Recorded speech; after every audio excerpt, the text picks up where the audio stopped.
Palavra de Deus em Mateus, capítulo 19. E aconteceu que, concluindo Jesus esses discursos, saiu da Galiléia e dirigiu-se aos confins da Judéia, além do Jordão. Seguiram-no grandes multidões e curou-as ali. Chegando ao pé deles, os fariseus, tentando-os, dizendo-lhe: é lícito ao homem repudiar sua mulher por qualquer motivo? E ele, porém, respondendo, disse-lhe: não tendes lido que aquele que os fez no princípio, macho e fêmea os fez, e disse: portanto, deixará o homem pai e mãe, e se unirá à sua mulher, e serão os dois numa só carne? Assim não serão mais dois, mas uma só carne. Portanto, o que Deus ajuntou, não separe o homem. Disse-lhe eles: então, por que mandou Moisés dar-lhe carta de divórcio e repudiá-la? Disse-lhe eles: Moisés, por causa da dureza do vosso coração, vos permitiu repudiar vossas mulheres, mas ao princípio não foi assim. Eu vos digo, porém, que qualquer que repudiar sua mulher, não sendo por causa da fornicação, e casar com outra, comete adultério. Que casar com a repudiada também comete adultério. Disseram-lhe seus discípulos: se assim é a condição do homem relativamente à mulher, não convém casar. Ele, porém, lhe disse: nem todos podem receber essa palavra, mas só aqueles a quem foi concedido. Porque há eunucos que assim nasceram do ventre da mãe, e há eunucos que foram castrados pelos homens, e há eunucos que se castraram a si mesmos, por causa do reino dos céus. Quem pode receber isso, receba. Trouxeram-lhe então alguns. Verso 12, né? Encerra aqui no verso 12. A primeira parte que nós vemos nessa passagem é a passagem da cura. Mais uma vez, Jesus curando multidões. Era incrível como o evangelho de Jesus era seguido por cura, por libertação, por expulsão de demônios, expulsavam demônios. Então, é triste ver que o evangelho hoje quase não se fala em milagres. É porque milagres no reino dos céus é uma coisa natural. O que não é natural no reino dos céus é a ausência de milagres. Então é preciso pregar mais sobre milagres, falar mais sobre milagres, buscar mais sobre milagres, buscar os dons de Deus para que se operem mais no nosso meio. O reino de Deus, ele veio para sobressair e para dominar e para expulsar o reino das trevas. Tanto que um dos grandes diferenciais de Jesus era expulsar demônios. Ninguém antes de Jesus tinha expulsado demônio. Todos os outros milagres, de alguma forma ou outra, parecidos, profetas e outros fizeram, mas expulsar demônios com essa facilidade que Jesus tinha, não, ninguém expulsava. Claro que existia, os judeus expulsavam demônios, mas era por rituais que demoravam dias, que era uma série de coisas. Deus, por sua imensa misericórdia, operava. Mas com a autoridade que Jesus tinha, com a autoridade que ele deu aos seus discípulos, nós não vimos isso em outras épocas. O segundo ponto é que os fariseus, aqui no verso 3, eles chegam aos pés de Jesus. E nós já sabemos que os fariseus eram determinados grupos religiosos dentro do judaísmo. Eu explico sempre isso, assim como tem na igreja evangélica, tem a Igreja Assembleia de Deus, a Batista, a Presbiteriana, e a Deus é Amor e outras. Na igreja judaica tinha várias divisões também. Então, os fariseus era uma igreja dentro do judaísmo, não era um povo mau, que as pessoas aprendem isso e começam a achar que os fariseus eram maus. Não, inclusive Jesus, pelas pregações dele, dá para entender que ele só podia ser da igreja dos fariseus. Por que Jesus era? Por causa das crenças. Por exemplo, os fariseus acreditavam em anjos, acreditavam em ressurreição, acreditavam em todos os livros do Antigo Testamento. Os saduceus não acreditavam. Os zelotes tinham suas características diferenciadas também, com foco na tomada do poder. Então, Jesus, pelas características de pregação que ele tinha, dá para entender que a família dele era da igreja dos fariseus. Só que os fariseus aqui, que vinham até Jesus, a maioria eram maus, assim, e esses líderes religiosos. Mas o povo em si tinha muitos fariseus ali bons, homens bons, provavelmente Lázaro era de alguma dessa turma. Os 12 apóstolos talvez fossem todos fariseus, porque eles aderiram a Jesus com mais facilidade. Então, fariseu era igreja dentro do judaísmo, como tem a Assembleia de Deus nos evangélicos. Tem os evangélicos do Brasil, você sabe que é todo mundo que é evangélico, mas se você disser que ele é da Assembleia de Deus, você sabe mais ou menos como é que ele se comporta. Se você disser que ele é da Batista, ou da Assembleia de Deus, ou da Presbiteriana, você sabe mais ou menos como é que essa pessoa pensa. E eles aqui chegam aos pés de Jesus para falar sobre o casamento. E o casamento é algo muito importante. Tanto que o casamento ele está ali no começo da Bíblia. Veja que as coisas Deus coloca em ordem de importância. Ele diz, é lícito ao homem repudiar sua mulher por qualquer motivo? Veja que pergunta astuta, né? Ele, porém, disse, não tens lido que aquele que os fez, no princípio, macho e fêmea os fez, e disse, portanto, deixará o homem pai e mãe, se unirá à mulher, e serão os dois uma só carne?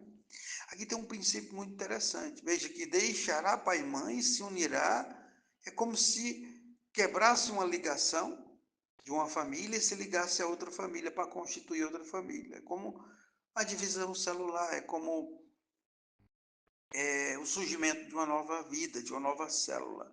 Então, esse ato do casamento, ele é uma ordenança na vida da pessoa. Cristão, 99,99% tem que casar. Que é o mais natural. Jesus vai explicar mais abaixo que tem algumas exceções, mas é o mais natural é as pessoas casarem. Encontrei uma mulher outro dia que disse, não, irmão, eu não quero casar, eu não preciso de homem, eu tenho o meu salário.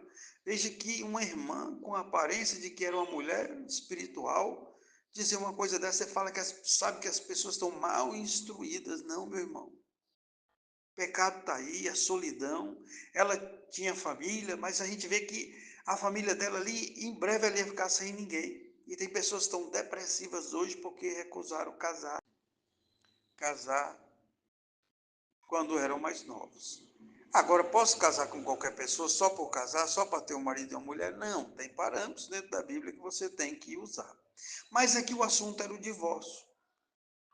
E ele diz, olha, mas não são dois, são uma só carne. Como é que se separa uma só carne? Quando você liga na terra e no céu um casamento, e a Bíblia diz o que é ligado na terra é ligado no céu, as pessoas se tornam uma coisa só. Não é mais o marido e a mulher, é um casal. Tem mulher que diz, eu tenho o meu dinheiro, meu marido tem o dele. Tem homem que fala isso, mas é mais as mulheres. Meu irmão, não existe o meu dinheiro, não existe a minha casa, não existe o meu carro. Tem um casal que vivendo em harmonia, vão viver de uma forma tão bacana. É tão incrível ver. Às vezes a mulher arranha o carro, o marido explode com ela, como se o carro fosse mais valioso que ela. O marido fica desempregado uns dias, a mulher começa a ficar emburrada, de cara feia, porque está sustentando a casa.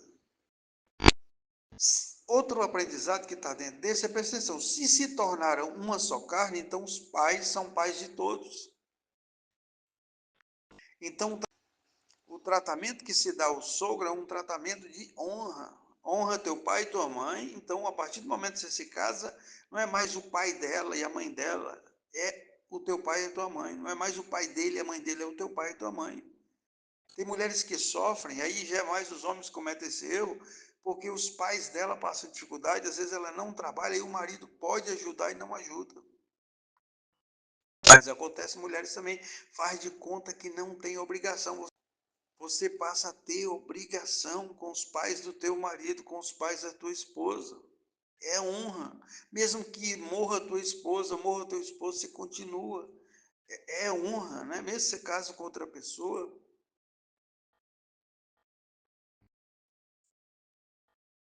E Jesus está dizendo, não são mais uma só carne. Não são mais dois são uma só carne. E Deus ajuntou, o homem não separa. Ninguém consegue separar um casamento. Só uma coisa separa o casamento, é o pecado, porque o pecado consegue separar até o homem de Deus. Mas aí eles vêm com a contraproposta. Mas disse-lhe ele, Moisés, disseram-lhe eles, então por que mandou Moisés dar-lhe carta de divórcio e repudiá-lo? Ou seja, como é que Moisés fez um negócio diferente de Deus? Aí disse-lhe eles, Moisés, por causa da dureza do vosso coração, vos permitiu repudiar vossas mulheres, mas ao princípio não foi assim. Então Moisés ele dava uma carta de divórcio, mas veja bem, essa carta de divórcio não era separação por qualquer motivo. O homem não queria mais a mulher e ele dava uma carta de divórcio para comprovar que ela não era adúltera. Porque se ela fosse adúltera, ela tinha que ser apedrejada. Então ele dava a carta de divórcio, essa carta de divórcio era uma segurança para a mulher, porque ela poderia ali às vezes contrair algum matrimônio e ela estava pura, ela não era uma mulher adúltera. Então essa carta de divórcio era para caso específico, né? Então, mas não era, essa pessoa era complicado. Essa interpretação não foi perfeita. Nós vemos que ao longo da história a revelação ela foi gradual. Deus foi deixando com que as coisas fossem acontecendo e a Bíblia era como se fosse um livro de estudo, onde nós vamos ver o processo da lei de Deus, o processo da palavra de Deus. Nós vemos que Deus não chegou para Abraão, deu todas as leis para os filhos descendentes dele seguir de uma vez, mas deu parte da lei. Para Abraão era profeta. O que era essencial foi dado. Mas veja, quando vem a lei para proibir casamento com, por exemplo, o homem casar com duas mulheres que fossem irmãs, nós já vemos que já existia dado na lei na vida de Jacó. Jacó casou com duas irmãs e deu muito errado. Muitas coisas erradas aconteceram dali. Então, muitas coisas que estão na Bíblia, Deus não está dizendo com a história dessa pessoa que está permitido. Deus está mostrando que é um problema. Por exemplo, quando Abraão casa com Agar, ele tem um filho com Agar, Deus quis mostrar que uma segunda esposa é um problema. Mas ele deixou que acontecesse. Mas no princípio Jesus disse, não foi assim, é para ser um só, não é três carnes, não é quatro carnes, é uma só carne. Dois se tornando uma só carne. Mas Jesus disse, no verso 9, eu vos digo, porém, que qualquer que repudiar sua mulher, não sendo por causa de fornicação, o adultério, relações sexuais ilícitas, outras passagens vai dizer, casar com outra comete adultério, que casar com a repudiada também comete adultério. Ou seja, se você se separar, e casar com outra pessoa, você é adúltero e adúltera se não teve um motivo justo. Se você largou sua mulher, se você largou seu esposo para casar com outro homem, e você largou sua mulher para casar com outro homem, você cometeu adultério. Não, não importa se foi pacífico, porque às vezes a mulher está com a intenção de casar com outro homem, aí ela começa a brigar com o marido, aí termina com o marido, aí se separa dele e casa com outro, porque na mente dela, ela fez o certo, ela não traiu. Porque ela terminou primeiro, tem essa versão, é muito masculina. Eu não traí, eu terminei primeiro.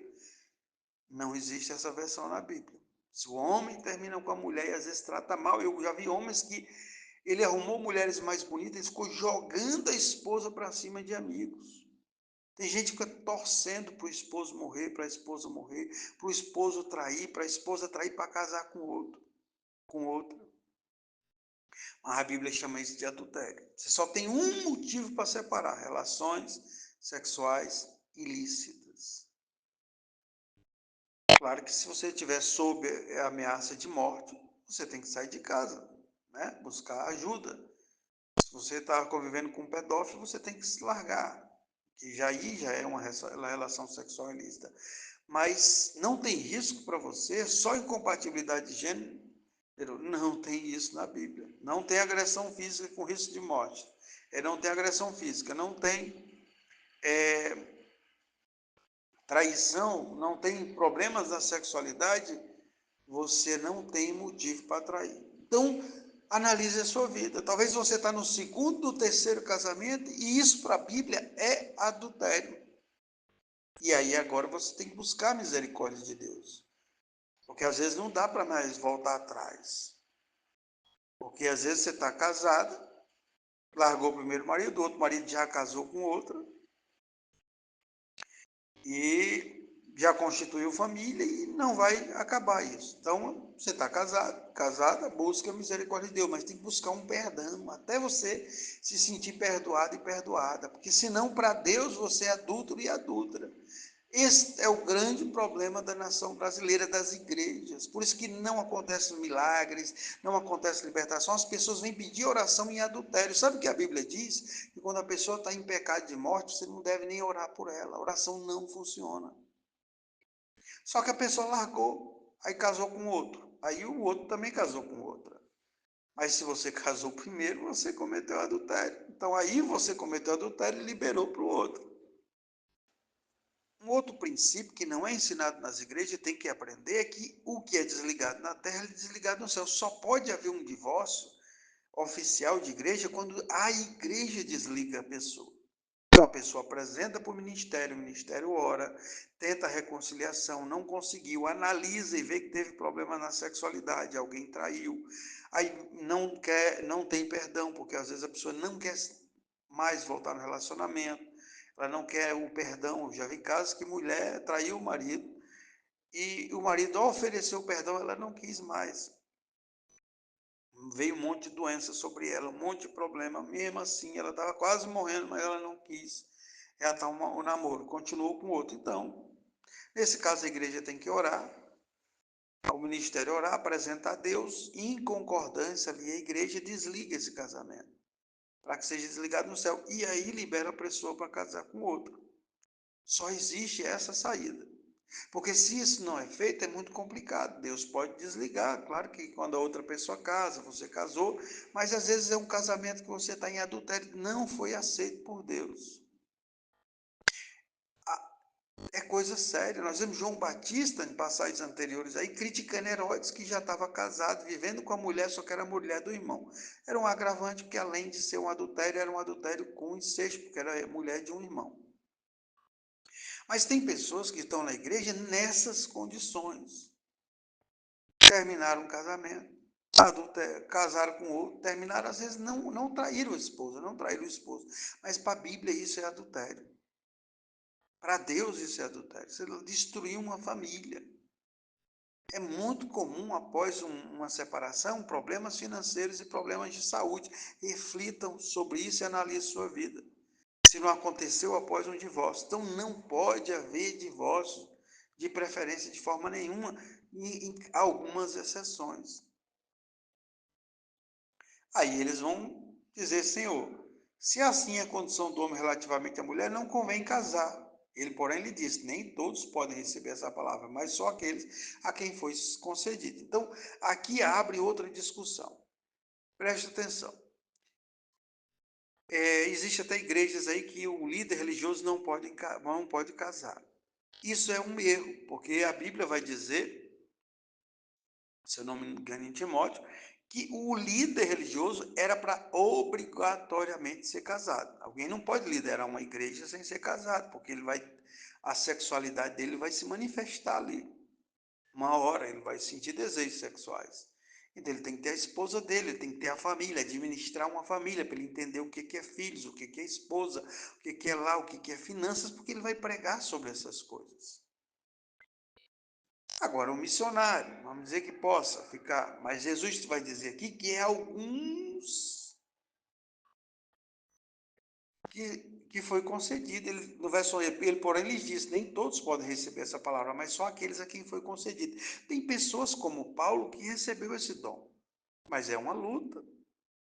Paulo tinha os cuidados dele, não posso liderar uma igreja e expor ali moças solteiras, mulheres, homens, crianças, a uma pessoa que está com sua sexualidade aflorada e que como é que essa pessoa vai descarregar? Então, é muito complicado isso. Então, é exceções. Agora, digamos, na época que nós vivemos, onde o assédio é maior, onde a internet oferece coisas demais, onde as pessoas não têm estrutura religiosa para seguirem em frente, como fazer com a sexualidade dentro da igreja? Aqui é quase geral tem que casar. Porque Jesus pergunta: quando o Filho do Homem voltar, será que encontrará? Quando o Filho do Homem voltar, será que encontrará fé na terra? Meu amigo, as coisas vão apertando. Jesus disse que vai apertar tanto que vai ser abreviado por causa dos escolhidos. Então as coisas não tão fáceis. Não é tempo para a mulher achar que ela é a super. Que ela, eu vou conseguir viver sem homem, eu vou conseguir viver sem mulher. Agora não pode casar com qualquer uma pessoa, tem que procurar. Porque muitas pessoas não casaram na igreja por causa de orgulho. A moça só quer casar com um cara se for bombado, se for tenha dinheiro, que tenha carrão, às vezes tem um irmãozinho bem simplesinho na igreja que ia ser o melhor marido do mundo, porque as pessoas esquecem que casamento, a melhor parte do casamento você vai viver em casa, é na cama, na cozinha, na sala, na área, é debaixo de uma árvore, é uma conversa, é nas noites frias e chuvosas, com aquele cafezinho quente, com aquela conversa agradável. É aí que você vai viver 90% das suas felicidades. Depois na igreja e depois para a sociedade. Mas tem gente que quer o casamento para a sociedade. Para ver, olha, o meu marido é esse, a esposa é essa. E a pessoa exibe como um troféu, orgulho. Às vezes exibe só ali, mas em casa é infeliz. É muito comum pessoas namorar com homens famosos, de status, ricos, ou mulheres bonitas e serem felizes só na presença dos outros. Casamento você tem que ser feliz em casa, na sua cama, na sua cozinha, na sua sala. Então, muitos não casam por orgulho. Às vezes tem o rapaz ideal na igreja. E como é que eu escolho um casamento? O primeiro critério é o critério religioso. Você usa a razão, não a emoção. Você não deve se apaixonar primeiro para depois escolher. Não, você sente algo pelo rapaz. Claro que tem que ter sentimento. Se não tiver sentimento, você não deve nem se aproximar da pessoa. Você sentiu que a pessoa é agradável, que vai ser um bom marido, uma boa esposa, fiel, leal, que a pessoa vai te amar, vai cuidar de você, vai ficar com você para sempre. Aí você olha os parâmetros do que? Religioso. Ele gosta da igreja, ele ora, ele é ele ou ela é fiel a Deus, como se veste, como fala, quem são as amizades, como trata os pais. Aí você percebe que está tudo certinho, então você já tem duas coisas, tem sentimento, você tem análise lógica e você vai para a financeira para o terceiro. Olha, dá para eu viver com ele? Dá. Às vezes o homem ganha muito mais que a mulher e a mulher nem vai poder trabalhar. Não tem problema. Às vezes a mulher ganha muito mais do que o homem vai ganhar pouquinho. Às vezes é ela que vai ter que sustentar a casa. Isso é bom? Não é o correto, não é o normal. Mas tem casos que é assim. Por exemplo, às vezes a mulher eu conheço um caso que a mulher ela era otorrinolaringologista, parece. Se eu não me engano, era isso. E ela tinha um padrão de vida muito alto, uma família rica, e ela casou com um homem da igreja. Ela tinha um consultório, era muito rica, e casou com um homem que ele trabalhava num posto de gasolina, frentista, só que ele um homem de Deus, da igreja. Casaram, eram felizes, tinham um filho. Então, quase todas as despesas da casa era dela, porque o padrão de vida dela era muito alto, a casa dela era luxuosa, foi ela que comprou o carro deles, mas ele dirigia, ela honrava ele, colocava como se ele... A mulher não deve nessa hora humilhar o marido, nem o marido humilhar a mulher, não, é uma só carne. É o que você vai viver dentro de sua casa que importa. Que adianta você ter um marido para exibir para a sociedade, depois saber que ele traiu você, que ela te traiu, que não, você não é amado, não é amada. Se lembre que você vai perder seus pais, vai ficar sem sozinho, convivência com irmãos é só para visitas, meu irmão. Vai conviver com teus irmãos numa casa, você vai ver que é horrível. Vai conviver com seus tios muitos tempos, você vai ver que é horrível. Você tem que ter seu próprio núcleo. Todo mundo natural é perder os pais e nós não sabemos quando perdemos. Uns perdem mais novos, outros mais velhos. O que importa é você ter alguém ali que vai te amar e te ajudar na caminhada cristã. Então, o bom é que você não esteja só. Tem gente que usa um argumento de Paulo. Paulo diz, seria bom se todos os homens fossem como eu. Essa é a minha opinião. Não, ele está dizendo, não é Deus aqui, é minha opinião. Então as pessoas dizem, não, eu vou ser como Paulo, eu vou viver solteiro e solteira. Todo mundo acha que isso é uma mágica. Aí acha que está cumprindo a Bíblia. Por que você não cumpre a palavra de Deus? Deus, no início de Gênesis, olha e diz, não é bom que o homem esteja só. A solidão nunca foi bom. A solidão, a solidão, ela constrói coisas muito boas, mas ela constrói monstros também. Tanto que quando Deus quer provar alguém, ele leva alguém para um deserto de solidão. Davi na caverna, Israel no Egito, Elias na caverna. Ele leva para a solidão porque é despertado nessas pessoas muitas coisas. Por exemplo, tem muitas coisas no nosso DNA que são ativadas nessas situações. Então, tem gente que pega uma situação difícil e transforma ela numa coisa boa. Eu conheço pessoas que perderam os pais na infância, que sofreu, foram humilhadas e se tornaram as melhores pessoas do mundo. Tenho pessoas que perderam os pais na infância e se tornaram amargas, agressivas, vingativas, pedófilas. Hitler é um exemplo. Hitler teve problemas na infância, se eu não me engano, perdeu a mãe, o pai era meio complicado, viveu uma época de solidão e passou fome, foi parar nas ruas, dizem que se prostituiu, e ali ele concebeu o ódio aos judeus. Nessas horas, ou anjos se aproximam de você, e o Espírito Santo está em você, ou demônios possuem você. Então a solidão nunca foi boa, vai por Deus. Não é bom que o homem e a mulher estejam só. Agora, vou me precipitar e casar com todo mundo? Não. Tem sentimento por alguém? Ore primeiro. Apresente essa pessoa diante de Deus para ver se é vontade de Deus. Aí, claro que demonstre, que é muito importante. Se você gosta de alguém, demonstrar, não custa nada. Não importa a diferença de idade, não importa nada. O importante é que a pessoa goste. Quem casa com uma pessoa mais velha tem que saber que tem limitações, tem que honrar essa pessoa para sempre. Mas demonstre, se você gosta, tem que demonstrar. Chega um momento de, se preciso for, fale, eu senti isso por você, posso orar com você? Mas primeiro tenha certeza, para você não envolver a pessoa num sentimento e depois magoar a pessoa, dizendo que não era o que eu pensei da minha vida. E demonstre, mas analise primeiro as situações antes de demonstrar. Aí, claro que quando você demonstrar, começar a conversar, você vai analisando outras situações, mas aí você já tem que estar com 70% do jogo ganho. Aí vai para os finalmente, que é o casamento. E Jesus está dando essas instruções. E ele diz que ninguém pode, né, todos. E ele vai falar dos eunucos, a questão da castração, e tem pessoas que fazem pelo reino dos céus. Então, o verso 3 diz, trouxeram-lhe então alguns meninos para que sobre eles pusesse as mãos e orasse, mas os discípulos repreendiam. Jesus, porém, disse, deixai os meninos e não os estoveis de mim, porque dos tais é o reino dos céus. Aqui é um ensinamento importante, porque todo mundo tem essa versão nas igrejas. As pessoas excluem as crianças. Uma das coisas mais erradas que eu acho é tirar a criança da igreja na hora da palavra. Eu acho que deveria tirar a criança na hora do louvor. Mas se você quer ter umas crianças separadas, porque eles bagunçam um pouquinho, deve ter um ambiente onde seja transmitida a pregação, para que eles brinquem na presença da palavra.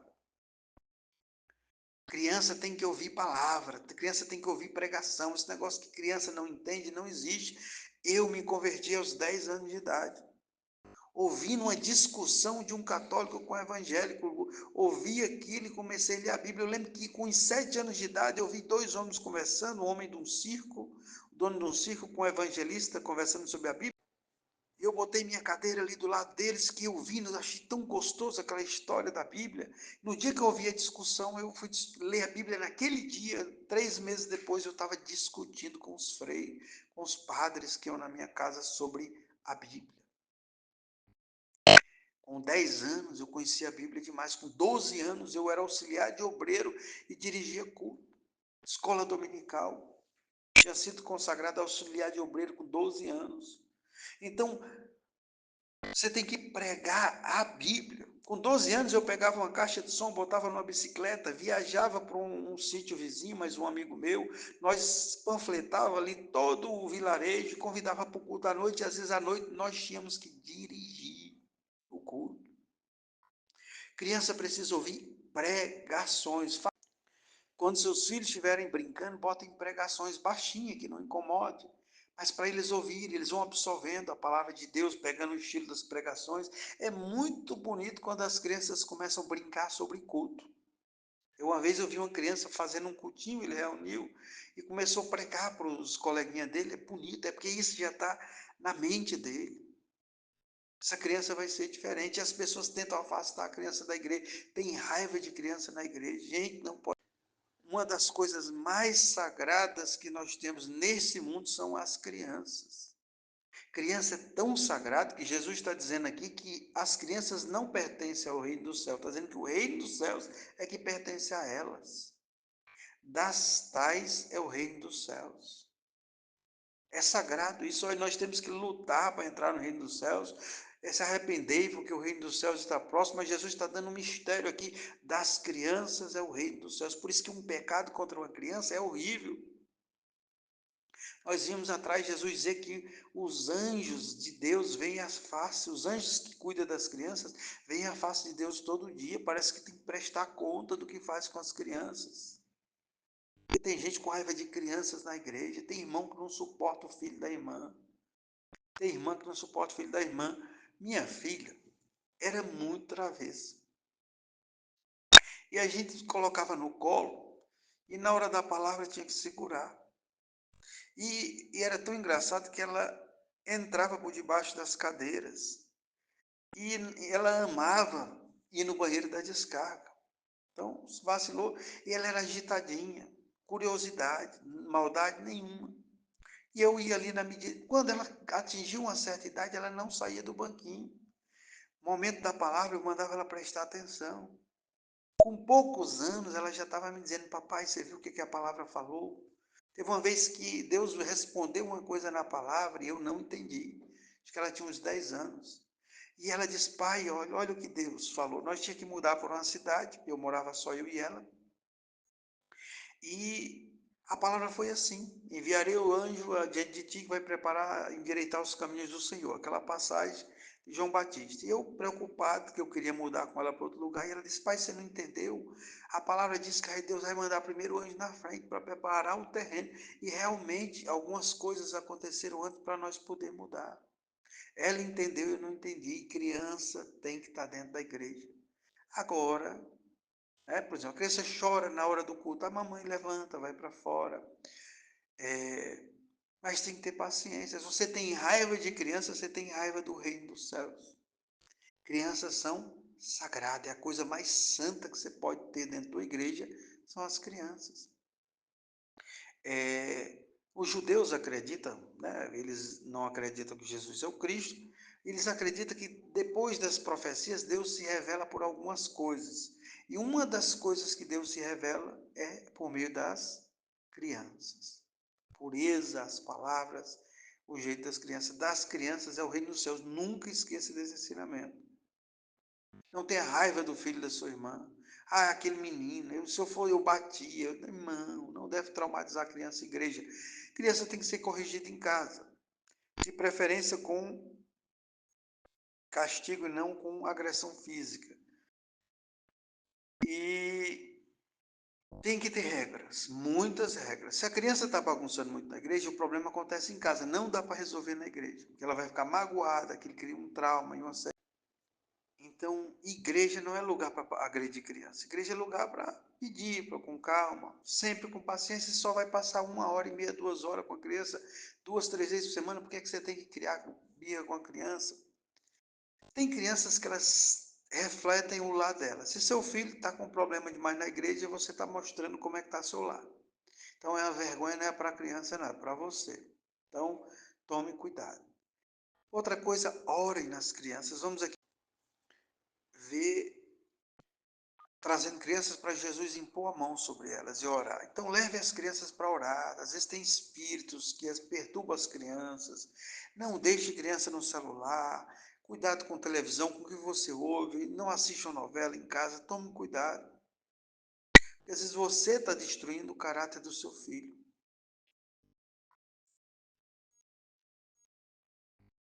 E eis que, aproximando-se dele um jovem, disse-lhe: Bom mestre, que farei para conseguir a vida eterna? Verso 16. E ele disse-lhe: Por que me chamas bom? Não há bom senão um só, que é Deus. Se queres, porém, entrar na vida eterna, guarda os mandamentos. É muito importante esse ensinamento. Primeiro, o ensinamento aqui é que ninguém é bom. Tem gente que diz: Ó, irmão, eu sou bom, eu gosto de ajudar o próximo, eu faço caridade, eu faço não sei o quê. Meu filho é bom demais, é um menino, não faz mal a ninguém. Às vezes o menino é problemático. Quando eu digo menino, um adolescente, um adulto. Irmão, ninguém é bom. Nossos filhos só têm em bondade se o Espírito Santo manifestar bondade neles. Esquece esses elogios aos outros. Nós somos iguais diante de Deus. Os seus filhos não são melhor que os outros, nem os dos outros melhor que os seus. É só Cristo. Tem um pregador que dizia: se você vê algo de bom em mim, é Cristo. Se você vê algo de mal em mim, sou eu mesmo. As pessoas idolatram os próprios filhos. Minha filha passou por isso, mas ela era boa demais, não fazia mal a ninguém, irmão. Não é bem assim. Analise a cena com cuidado. Não é porque são nossos filhos que são bons agora. Numa pendenga sempre tem os justos e os injustos, ou pelo menos os mais justos e os mais injustos. A segunda coisa aqui que é engraçada é essa questão de que o que eu farei para herdar a vida eterna? E ele vai dizer o que? Como é que se herda a vida eterna?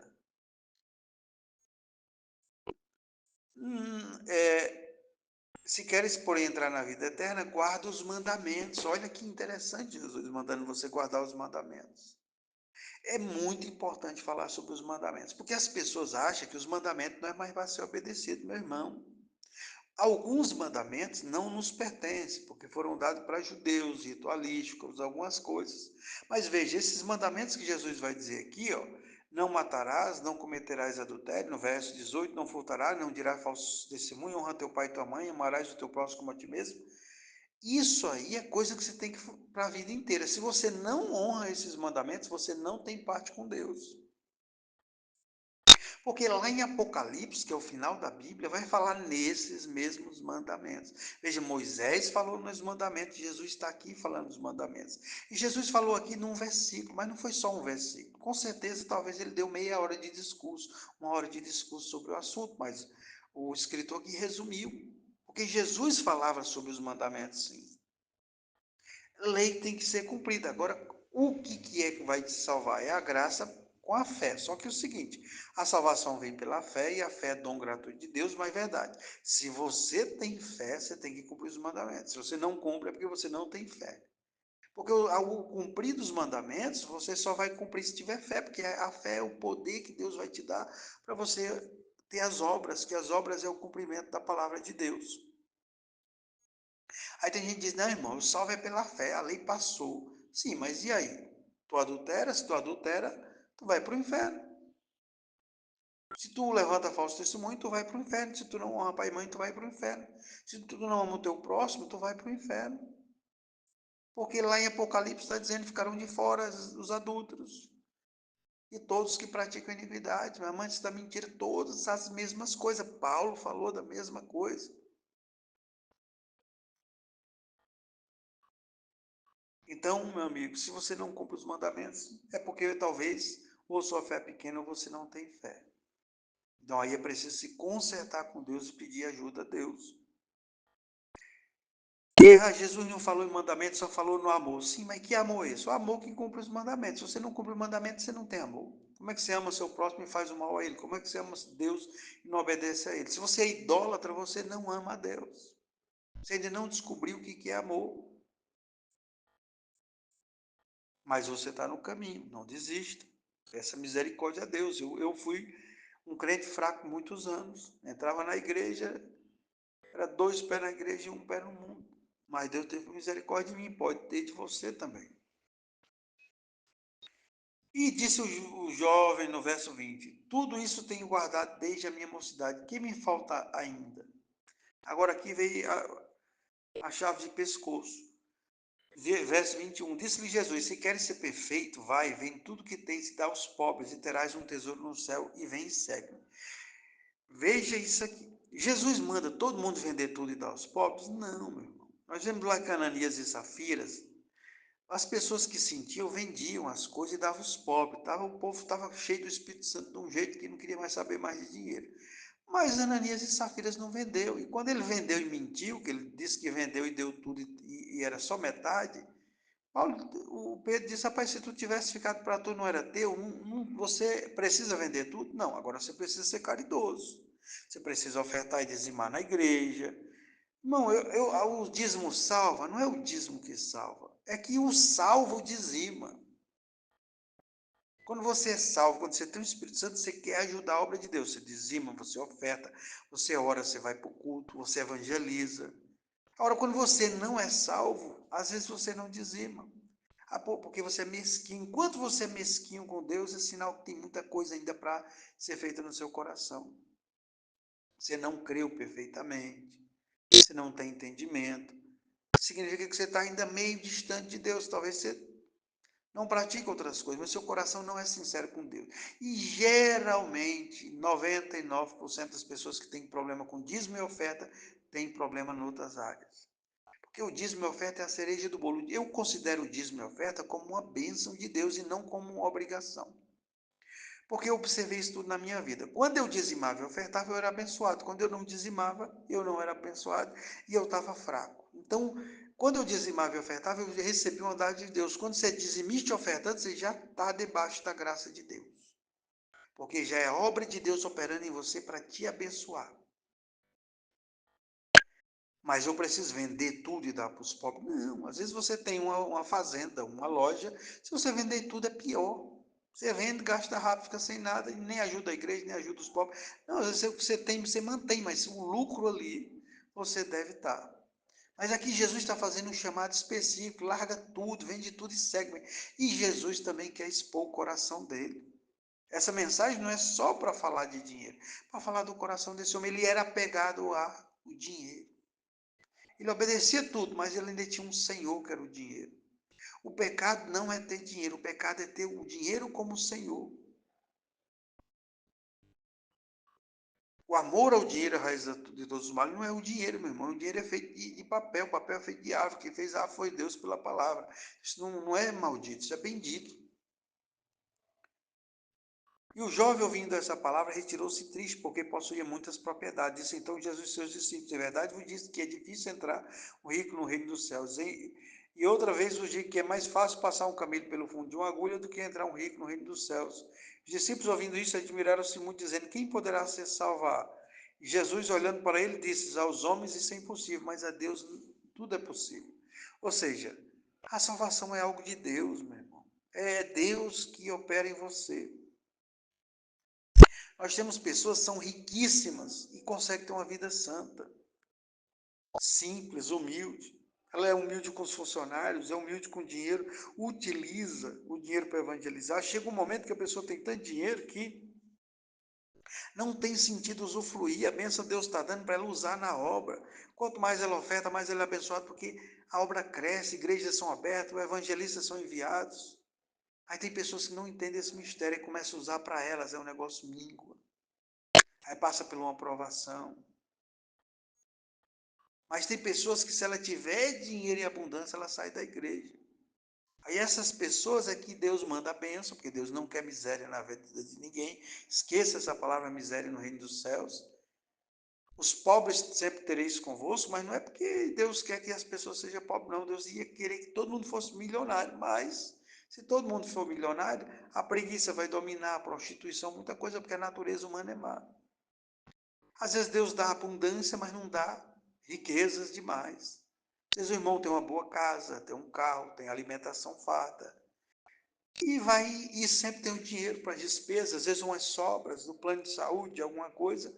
Mas se esse irmão, às vezes, se ele ficasse bilionário, ele pecava. Porque ele não ia saber lidar com dinheiro. Então, quem sabe lidar com dinheiro, Deus abençoa grandemente. Abraão era rico, Isaac era rico, Jacó era rico, Davi era rico, Salomão era rico. Geralmente os grandes homens eram ricos. Alguns profetas não eram. Jesus era pobre? Não, meu irmão, Jesus era rico. Jesus, um homem que pega um peixe e transforma em 5, 10 mil peixes, era pobre? Não, ele não fazia, era precisar de dinheiro. Agora tinha um tesoureiro, que era Judas, e tinha ofertas, para ter tesoureiro tinha que ter ofertas. Então tinha um dinheiro que o povo ofertava para eles. Esqueça a palavra pobreza. O crente não pode viver debaixo de miséria.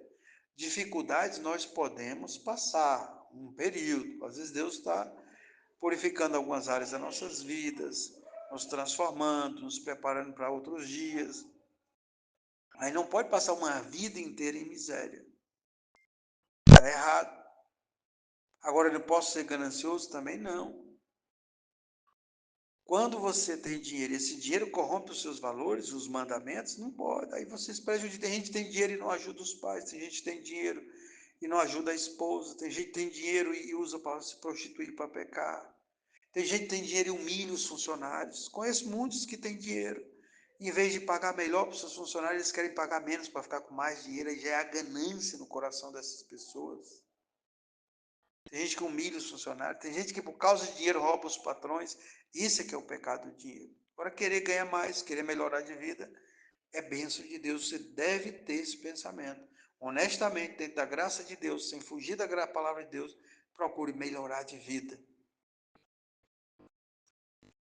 Então, a palavra diz: Eis que nós deixamos tudo e te seguimos, que receberemos? Jesus disse: Em verdade vos digo que vós que me seguiste, quando na regeneração o Filho do Homem se assentar no trono da sua glória, também vos assentareis sobre 12 tronos para julgar as 12 tribos de Israel. Olha que honra para os apóstolos. Então, apóstolos como esses 7, esses 12, e aqui nós vamos entender que Judas foi substituído por outro, nós não vamos ter outros iguais.